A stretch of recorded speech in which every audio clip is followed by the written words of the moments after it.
So my task is to make sense of Trump and race and racial politics in 5 to 10 minutes, so no problem at all. So brace yourselves.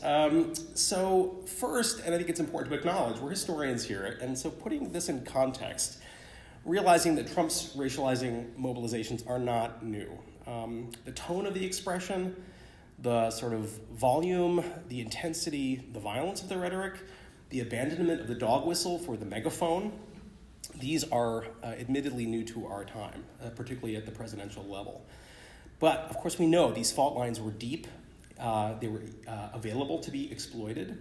There are significant serious histories that we all teach and write about, and that they're a foundational element of American society and politics. They've been deepened by decades of reactionary political retrenchment in the United States, and particularly by the divide and rule politics that have attended the broader assault on the welfare state.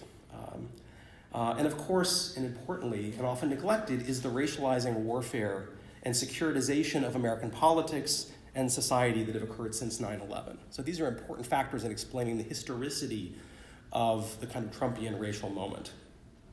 If these mobilizations are not in and of themselves new, they're also not irrational, unstrategic, or politically crazy. And I think it can be very tempting to kind of reduce what Trump is doing to kind of the idiosyncrasies of a lunatic, right, or a kind of passing political phenomenon. But I think you can sort of see this as part of a kind of strategy that, faced with generational, demographic, and political change, the Republican Party could either mask its racial appeals and actively cultivate the rising ranks of Latinos in the United States and Latino voters, or it could suppress the polity and, towards that end, constrict and constrain definitions of the American nation. With Trump, they've clearly chosen. They've chosen a politics of mass disenfranchisement with an impressive arsenal of voter ID laws, felony disenfranchisement, partisan gerrymandering, etc. Now, if there's a quintessential move in this arsenal, it's efforts to revoke birthright citizenship, which I think encapsulates and kind of expresses this broader attempt to constrict the polity. It's racist and anti-democratic in practice, with serious electoral and social consequences, but it's also, importantly for the Supreme Court, facially neutral in its political intervention. Now, the results of the recent election, I think, suggest, again, that this is not a lunatic or irrational strategy, but in fact one that is politically viable and that we need to take it very, very seriously. Now, in making sense of these and other troubling efforts, I think commentators, including many academics, have been held back by some stubbornly residual conceptual dichotomies. There's the dichotomy between, quote, racism and economic anxiety. Right? And this was the dichotomy that we saw right after the election as people were trying to kind of make sense of what had just happened.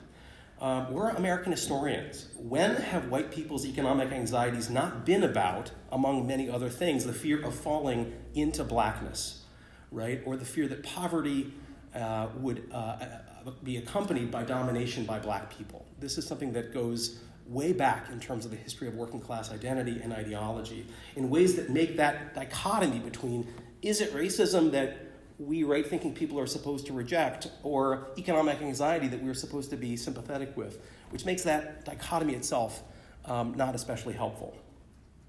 The second dichotomy is between racism and national security. And this has come up as a dichotomy within the debates about the Muslim ban, particularly as the Supreme Court debated whether or not this was in fact a racist law that violated important civil rights and immigration laws, and concluded, in fact, that no, it wasn't race, but it was national security, right? A dichotomized separate category. And again, when in U.S. history have securitized definitions of the nation at war not involved radical and often essentializing distinctions between the national self and the threatening other? So again, I think that's a convenient dichotomy, in this case one that did very important and sinister legal work that I think we have to kind of get beyond. And the third dichotomy, and this one I think cuts a little closer to home, is between racial and civic nationalism as kind of ideal types for understanding the distinction between good and bad kinds of nationalism. And here I think the idea that there's a kind of good anti-racist nationalism within U.S. history that could be recuperated from the American past to do present-day political work, I think is also a kind of problematic assumption in light of U.S. history. Now, this said, in making sense of this moment, I think we also have the advantage of a vibrant new set of anti-racist social movements as part and parcel of a much broader egalitarian set of mobilizations that predate Trump, from Black Lives Matter to allied organizations, the Me Too movement, Occupy and its offshoots, and some of them have been channeled, of course, into electoral politics. Now, what's new and exciting about these anti-racist critiques are that in many cases they kind of undercut some of these problematic dichotomies that I've talked about. So what's new about these movements? Well, one is I think that they really foreground a structuralist critique of racism that alongside some of the conventional longer-standing critiques of ideology, of racism as essentially doing away with the bad thinking that white people have about people of color, bad public utterances by white people, that definition of racism has been supplemented by much more robust institutionalized definitions of racism. So the politics of police and criminal justice, municipal finance, housing, indebtedness, college tuition, et cetera, and the racializing dimensions of those institutions have really been foregrounded. Secondly, of course, is intersectionality, that these movements have rejected the masculinism, patriarchy, and heteronormativity of earlier anti-racist movements. And third, I think, is their coalitional character. They've built bridges with immigrant rights organizations, environmental organizations, indigenous rights organizations, for example. Now, inspired by this new thinking, I want to start, before I kind of lay out my kind of map of some of the dimensions of Trump's racial politics, a working definition of racialized power. So I'm reaching for some conceptual vocabulary here. And in part, I'm doing that because I feel like some of the definitions that I've laid out have been so sort of limiting. So for the purposes of my talk today, racializing power combines domination, exception, and essentialized dissent. So with this in mind, I want to explore three intersecting aspects of Trump's racializing politics, the ways that he's combining a politics of domination, an exceptionalizing and essentializing of social groups. And so here goes. There are three elements that I'm going to emphasize. Racializing nationalism, Imperial Globalism, and Militarization and Violence. All right, so first, racializing nationalism.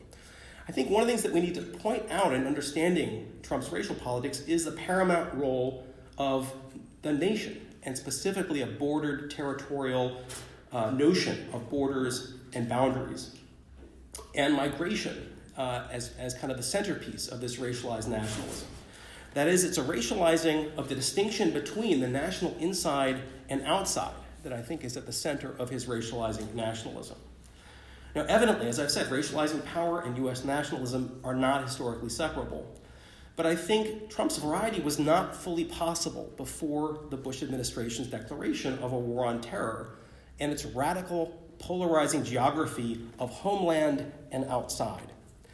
Now, the key difference, though, between Bush's formation is that his internal war was, quote, simply Islamophobic.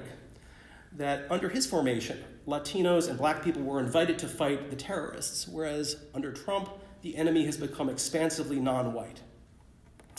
Now, the foregrounded nationalism and this insider-outsider distinction is part of what I think makes Trump's variant of racializing politics legible and convergent with European forms of racializing nationalism that have followed in the wake of the refugee crisis.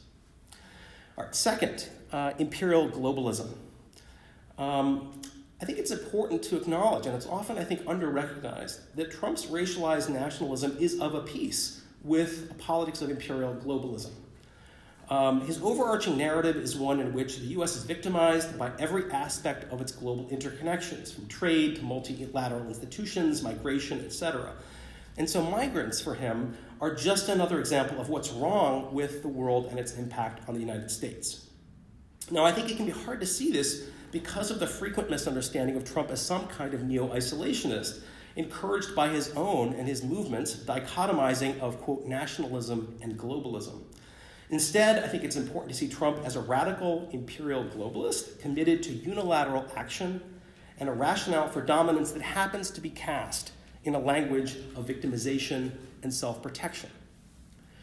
All right, and finally, militarization and violence. Now, for me, this is maybe the most disturbing aspect of Trump's racial politics. If anything, I think you can say Trump is an aspirational war president that is in some sense without a war, or at least without a war he acknowledges. And so he's used every opportunity to rhetorically fabricate wars, trade wars, wars against migrants and refugees, etc. And we can see this in terms of the national security rationale for the Muslim ban that harkened back to a century of anti-Asian exclusion, black football players who took the knee as traitors to an explicitly militarized nation, right? So refusing to pledge allegiance was seen not as a challenge to a civilian nation, but was understood and cast as a, quote, dishonoring of the troops in Afghanistan. Recently, of course, the ongoing militarization of the border and the sending of U.S. troops to stop what is cast as an immigrant invasion. And of course, the encouragement and tolerance of movement-based white supremacist violence. Not surprisingly, this is one of the places, I think, where we can really see Trump's brand of authoritarian politics phasing into something like explicitly fascist formulas.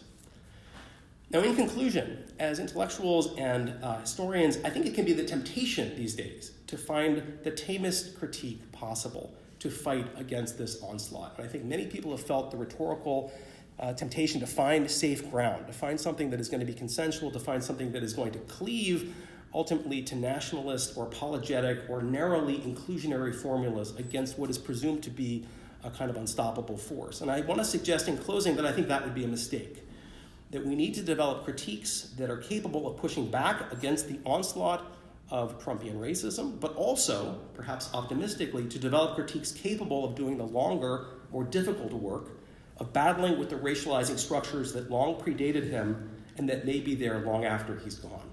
Thank you.